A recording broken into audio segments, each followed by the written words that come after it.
جاگ جمہورے جاگ، جاگ جمہورے جاگ۔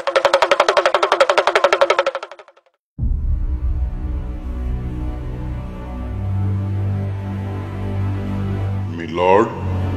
جوتے مارے جائیں، سمگلنگ ہوئی نہیں، ایان مجرم نہیں، نظام عدل نہ سمجھنے پر عوام کو جوتے مارے جائیں، کھوسا کو ستارہ امتیاز دینے کی سفارش کیجئے، ایان علی ایئرپورٹ پر مسجد بنوانا چاہتی تھی، قوم سمجھ نہیں پائی، لترال کیجئے، جوتے سے مراد لتر ہے، ہاں ہمیں لتر مارے جائیں، 18 نمبر کا ٹھیک رہے گا، 2 سے کام نہیں بنے گا، کم از کم پنجہ لگایا جائے، مجھے امید ہے کہ رمضان میں جسمانی نکاحت کے سبب چوتھے جوتے پر ہماری چیخیں ضرور نکل آئیں گی، لیکن آپ قانون کے تقاضے پورے ہونے دیں اور بالکل رحم نہ کریں، الٹا لٹا کر جوتے مارے جائیں، تھانوں کو حکم دیا جائے کہ وہ اپنے اپنے علاقے کے ہر صاحب شعور پاکستانی کو تھانے طلب کرے اور اس اصلاحی پروگرام پر عمل درآمد یقینی بنائے، اگر پولیس کی نفری کم پڑ جائے تو صحت مند وکلا کی خدمات حاصل کی جائیں، جناب عالی میری عدالت کے روبرو درخواست ہے کہ آپ اس مہم کی خود رہنمائی فرمائیں، مجھ سے شروع کر لیں، مجھے بھی باشعور ہونے کا خمار چڑھا رہتا ہے، آپ اپنے مبارک ہاتھوں سے 7 راتوں سے تیل میں بھگویا ہوا جوتا پکڑیں اور پورے زور سے شروع ہو جائیں، میلارڈ میں اوندے منہ لیٹ چکا ہوں، بسم اللہ۔ آپ فرما رہے ہیں کہ کس جرم کی سزا دی جائے؟ میرے آقا، باشعور پاکستانیوں کا جرم بڑا ہی سنگین ہے، عالی جناب، ہم نے اس ملک کے نظام عدالت کو سمجھنے میں قصدن غلطی کی ہے،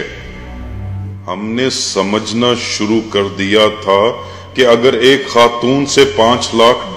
پکڑے جائیں اور یہ ثابت ہو جائے کہ وہ یہ غیر ملکی کرنسی باہر لے جا رہی تھی اور یہ بھی ثابت ہو جائے کہ اس کے پاس دبئی کا ٹکٹ تھا اور وہ ایئرپورٹ کی حدود سے گرفتار بھی ہو جائے تو ایسی قومی مجرمہ کو کم از کم 16 سال قید ہو جاتی ہے، ہم سمجھ رہے تھے کہ ایان علی کو ہی نہیں اس کے سرپرستوں کو بھی عبرتناک سزا ملے گی، معزز عدالت انصاف کرے گی اور ڈالرز کی برآمدگی کو ٹھوس ثبوت کے طور پر قبول کرے گی،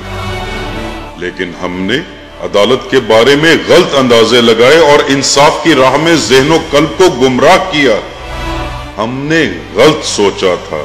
ہم یہ بھول گئے تھے کہ معاملہ فہم عدالتیں فیصلے صادر فرماتے وقت جرم سے زیادہ مجرم کی حیثیت کو سامنے رکھتی ہیں، قانون کبھی بھی اندھا نہیں ہوتا،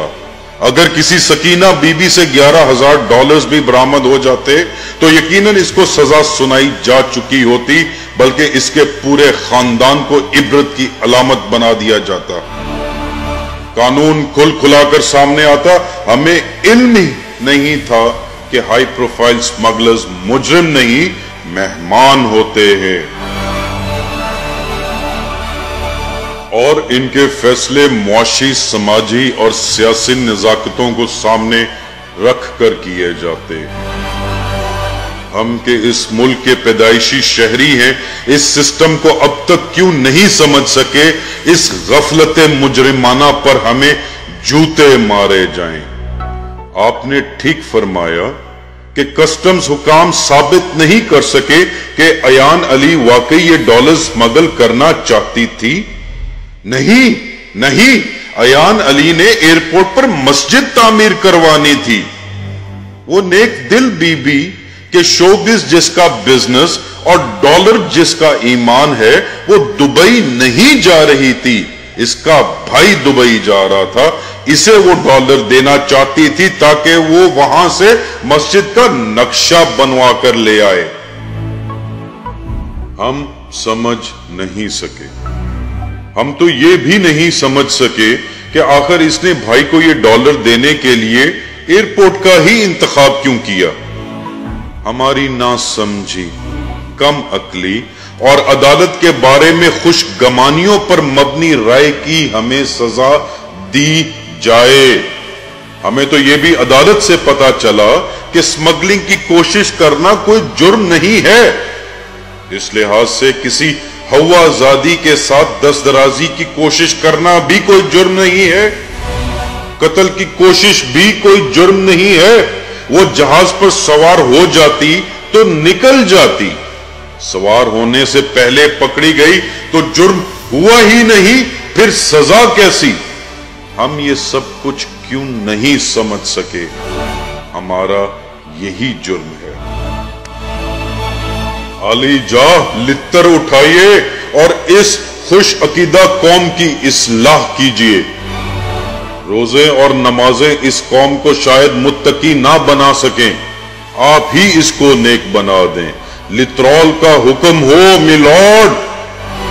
سردار لطیف کھوسا کو ستارہ امتیاز دینے کی سفارش کی جائے کہ انہوں نے اہم قانونی نکات کو سامنے لا کر ایک عفت مآب کی پاکیزگی ثابت کر دی ہے۔ کھوسا رات بھر فتح کے نشے میں ڈوبے رہے،